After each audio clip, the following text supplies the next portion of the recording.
সুন্দরবনে অনেক পশু পাখি বসবাস করত। এত পাখির মাঝে টুনি পাখি ছিল সব থেকে সৎ আর দয়ালু পাখি। টুনি সব সময় গরিব দুঃখী পাখিদের পাশে দাঁড়ানোর চেষ্টা করত।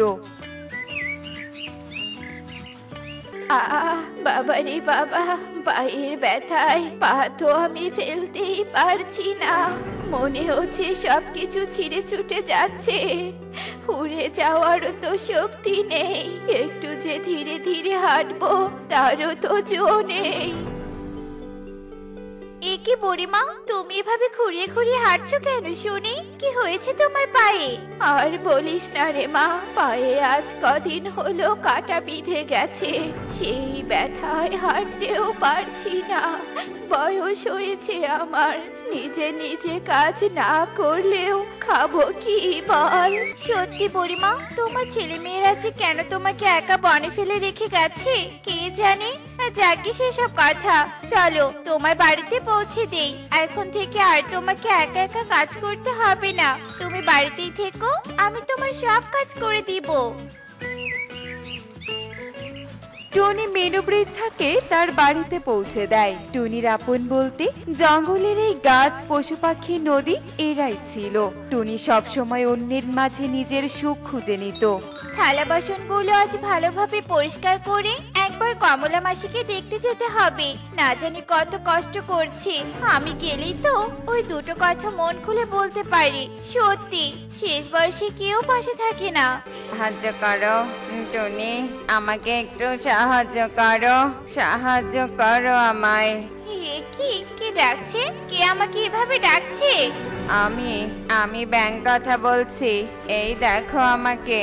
এ কি ব্যাঙ, তুমি এখানে পড়ে আছো কেন? ব্যাঙ কখনো জল রেখে ডাঙায় থাকে নাকি? আমাকে একটা দুষ্ট বাঘ ধরে নিয়ে যাওয়ার সময় এখানে ফেলে গেছে। তুমি আমাকে একটু জলে ছেড়ে দাও না টুনি। হ্যাঁ ব্যাঙ, এক্ষুনি দিচ্ছি। টুনি ব্যাঙকে জলে ছেড়ে দেয়। আর এসব কিছু গাছের ডালে বসে থাকা কাকুলি দেখতে পায়। আর কাকুলি এসব দেখে ভীষণ হাসতে থাকে। কি হয়েছে কাকুলি দিদি, এভাবে হাসছো কেন? বারে, তুই থাকতে আবার হাসির অন্য কোনো কারণ থাকতে পারে নাকি?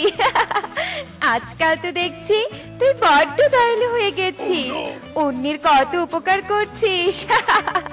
এমন ভাবে হাসছো যেন আমি হাসির কোনো কাজ করেছি।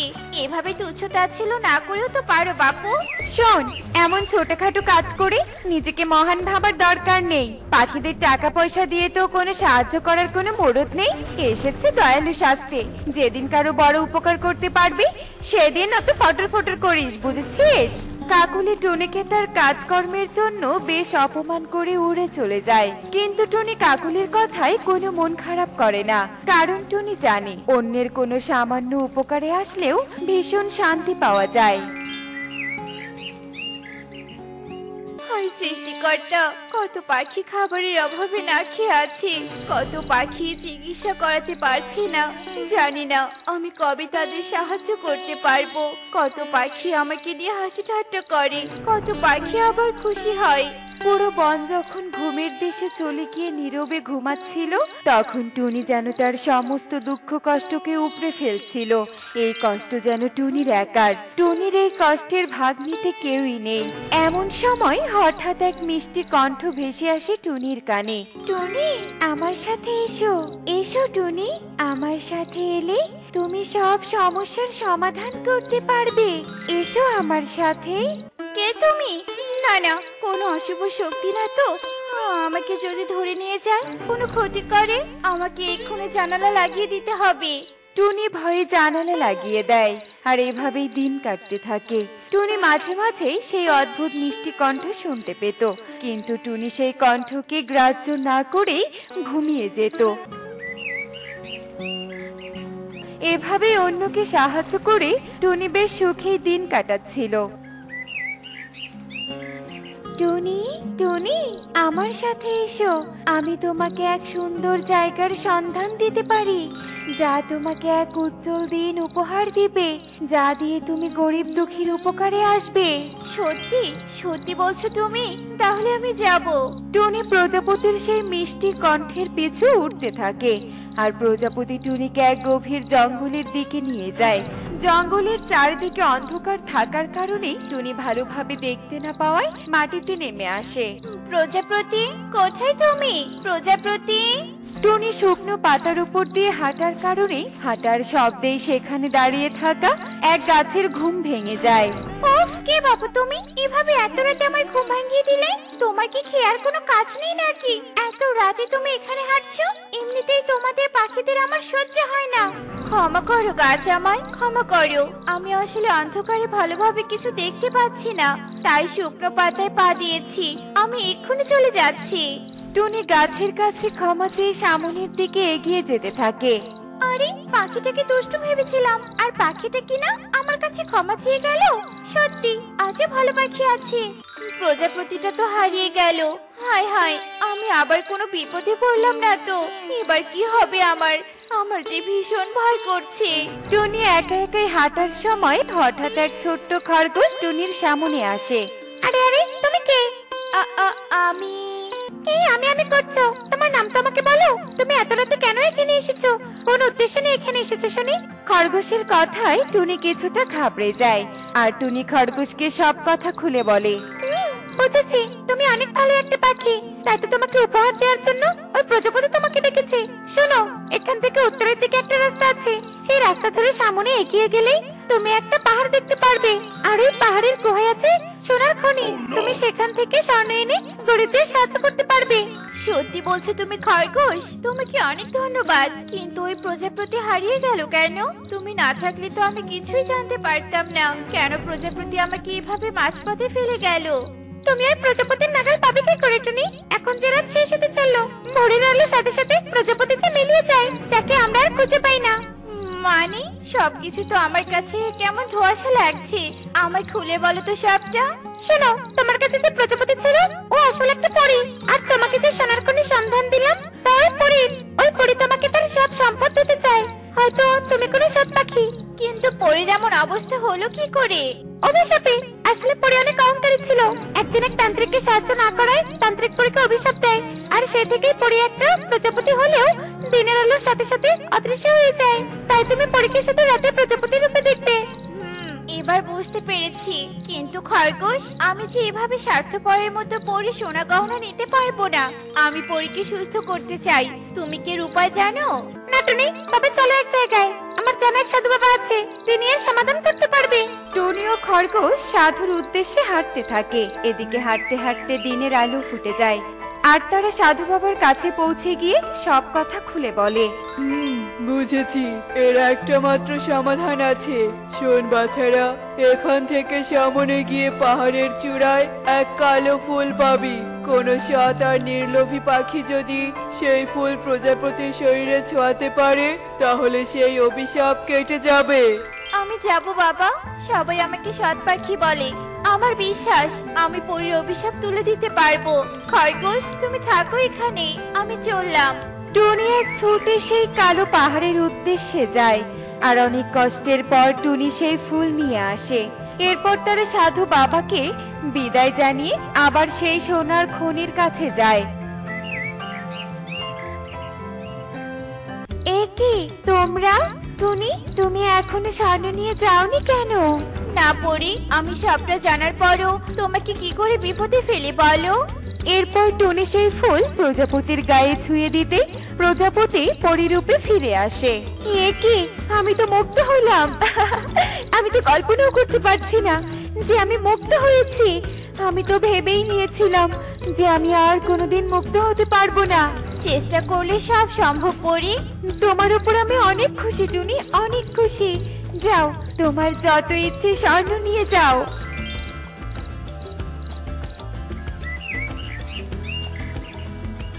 এরপর টুনি কিছু স্বর্ণ নিয়ে বনে চলে আসে, আর বনের পাখিদের সাহায্য করতে থাকে।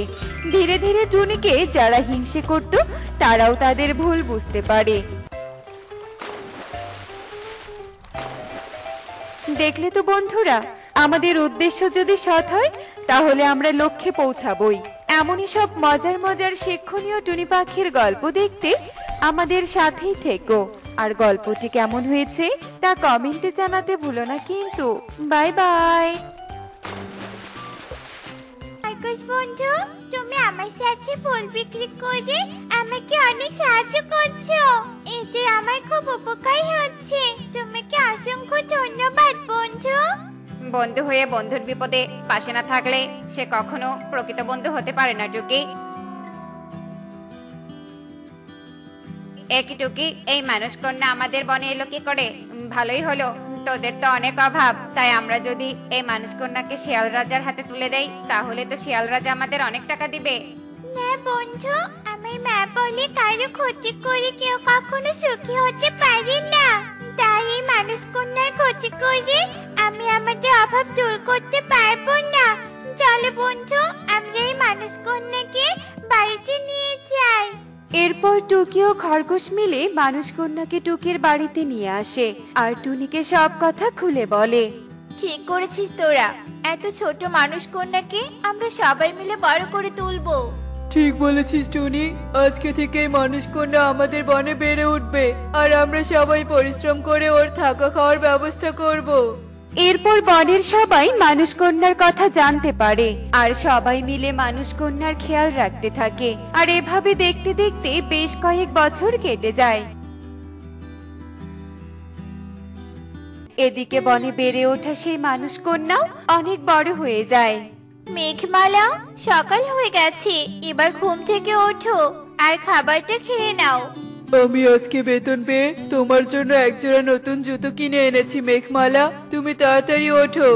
টুনি ও কবুতরের কথায় মানুষ কন্যা মেঘমালার ঘুম ভেঙে যায়।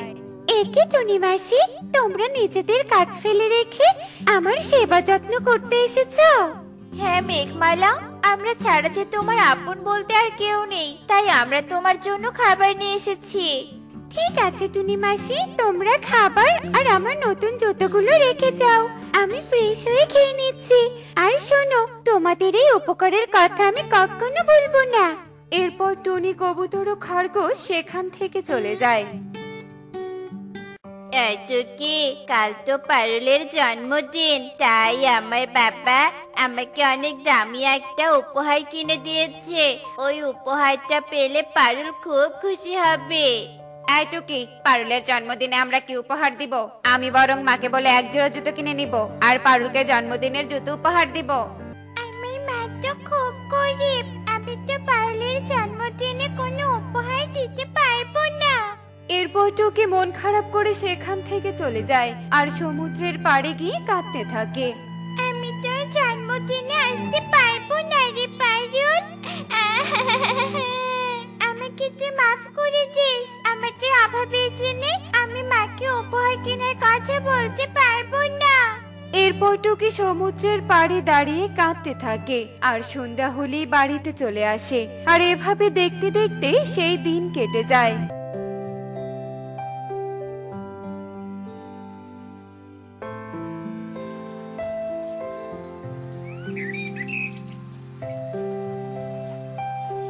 একে টুকি, তুই এখনো রেডি হসনি কেন? তাড়াতাড়ি চল, তা না হলে কেক কাটার অনুষ্ঠান শেষ হয়ে যাবে। আমি কোথাও যাব না রে, তোরা যা। আজকে না হয় আমি এই পুতুলটার সাথে খেলবো। কেন রে মা, কেন যাবি না? ও আমি বুঝেছি, আমি তোকে উপহার কিনে দেয়নি জন্য যাবি না, তাই না? কি আর করবি রে মা, করবির ভাগ্যটাই যেমন। কেতনে টুনি মাসি, আমি তোকের জন্য রাত জেগে একটা ড্রেস বানিয়েছি। আর এই ড্রেসটা তোকে ওর বান্ধবীর জন্মদিনে উপহার দেবে। এই নাও টুকি, ড্রেসটা নাও আর তাড়াতাড়ি করে জন্মদিনের অনুষ্ঠানে যাও। উপহারটা পেয়ে টুকি অনেক খুশি হয়ে যায়। ওয়াও, এই ড্রেসটা তো সবথেকে বেশি সুন্দর হয়েছে। তোমাকে অনেক ধন্যবাদ মানুষ কন্যা মেঘমালা। এই কোনো চল তো যা। এরপর টুকি মেঘমালার দেয়া ড্রেসটা নিয়ে পারুলের জন্মদিনে চলে যায়। তুমি আমার মেয়েটার মুখে হাসি ফোটালে মেঘমালা, তোমারই উপকারের কথা আমি কখনো ভুলবো না। এভাবে বলো না টুনি মাসি, বরং আমি এক মানুষ কন্যা হয়ে তোমাদের মতো পাখিদের কাছে চিরঋণী। তোমরা তো আমাকে অনেক আদর যত্ন দিয়ে বড় করে তুলেছো। তোমাদের এই উপকারের কথা আমি কোনোদিনও বলবো না। একই কাণ্ড, জালে মাছ না উঠে একটা বোতল উঠলো। দেখি তো এই বোতলে কি আছে। এরপর কবুতর যেই না বোতলের মুখ খুলে দেয় তখনই বোতলের ভেতর থেকে এক কালো ধোঁয়া বের হয়ে আসে আর সেই কালো ধোঁয়া থেকে এক ডাইনির সৃষ্টি হয়। মুক্ত, আজ আমি মুক্ত। এই পূর্ণিমার দিনে তুই আমাকে মুক্ত করেছিস, তোকে আমি অনেক মাছ দেব। এই নে, কত মাছ লাগবে নে।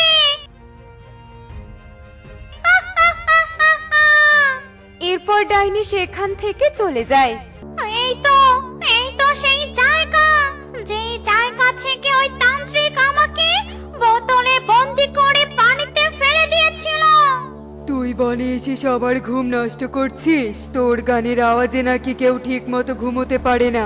কি করব বল তান্ত্রিক, আমার মেয়েটা যে রাতে আমার গান না শুনে ঘুমাতে পারে না, তাই তো আমি প্রতি রাতে গান গেয়ে ওকে ঘুম পাড়িয়ে দেই। তোর মেয়ের জন্য আমরা নিজের ঘুম হারাম করতে পারবো না। চলে যা তুই এই বন থেকে। আমাকে একটু দয়া কর তোরা। আজ থেকে 7 পূর্ণিমা পরে আমার মেয়েটা নিজের ডাইনি রূপ ফিরে পাবে। তখন আমি ওকে নিয়ে অনেক দূরে চলে যাব। আমি তোকে কথা দিচ্ছি। বুঝেছি, তুই আমার কথা শুনবি না। আমার সন্তান কোথায়? আজ তো 7 পূর্ণিমার রাত। এতদিনে হয়তো আমার মেয়েটা বড় হয়ে গেছে। আমি আমার মেয়েকে খুঁজে বের করবই করব। এ কথা বলে ডাইনি তার হারিয়ে যাওয়া মেয়েকে খুঁজতে থাকে আর এভাবে দেখতে দেখতে রাত হয়ে যায়।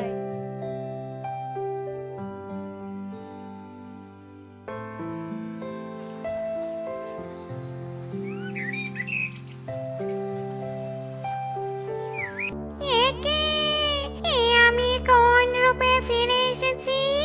আমাকে দেখতে তো ভয়ঙ্কর লাগছে কেন? আমার মেয়েকে তো কোথাও খুঁজে পেলাম না। এই পশু পাখিরা হয়তো আমার মেয়েকে মেরে ফেলেছে। ছাড়বো না, এদের আমি ছাড়বো না। পালাও পালাও, ডাইনি এসেছে। কে কোথায় আছো? পালাও।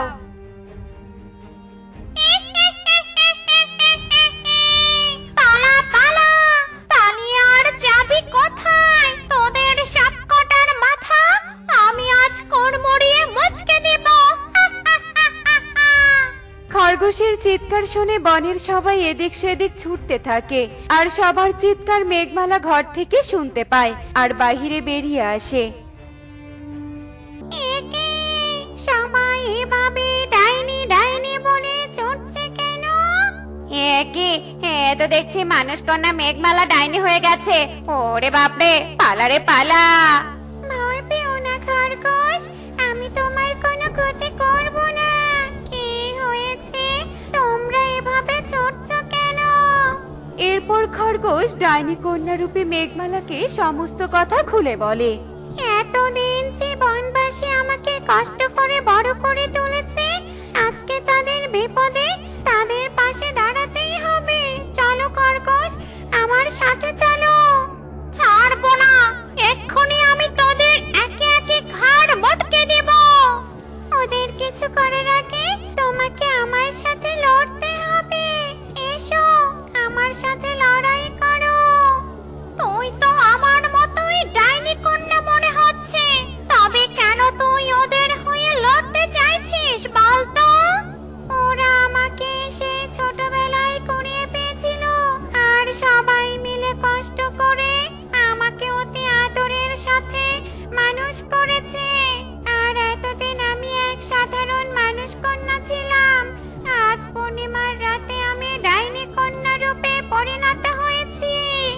ডাইনি কন্যা রূপে মেঘমালার কথা শুনে ডাইনির চোখে পানি চলে আসে আর সে বলতে থাকে, ওরে তুই আমার কন্যা, আমি তোকে অনেক আগে হারিয়ে ফেলেছিলাম। আর যারা তোকে বাঁচিয়ে রেখেছে আমি তাদেরকে মেরে ফেলতে চাইছি। না না না না, এ হতে পারে না। এরপর ডাইনি জাদু করে পাখিদের মুক্ত করে দেয় আর সবাইকে মেঘমালা ডাইনি কন্যা রূপে ফিরে আসার ঘটনা খুলে বলে। আমি তোমার সাথে কোথাও যেতে পারবো না মা, আমি এই বনে এদের সাথে থাকবো। ছেড়ে কোথাও যাব না রে মা, আমিও তোর সাথেই থাকবো। না না, এরকম ডাইনি রূপে আমাদের বনে তোমরা থাকতে পারবে না। আমাদের বনে থাকতে হলে তোমাদের দুজনের নিজের ডাইনি সত্তা বিসর্জন দিতে হবে। রাজি, আমি রাজি, কিন্তু কিভাবে? তান্ত্রিক বাবার কাছে চলো। এরপর সবাই মিলে তান্ত্রিকের কাছে যায় আর তান্ত্রিককে সব কথা খুলে বলে। আর তান্ত্রিক তাদের দুটো নতুন টমেটো দেয় আর তা খেয়ে তারা ডাইনি সত্তা বিসর্জন দেয় আর বনের পাখিদের সাথে মিলেমিশে থাকতে শুরু করে। দেখলে তো বন্ধুরা, অন্যের উপকার করলে নিজের বিপদেও অন্যকে পাশে পাওয়া যায়।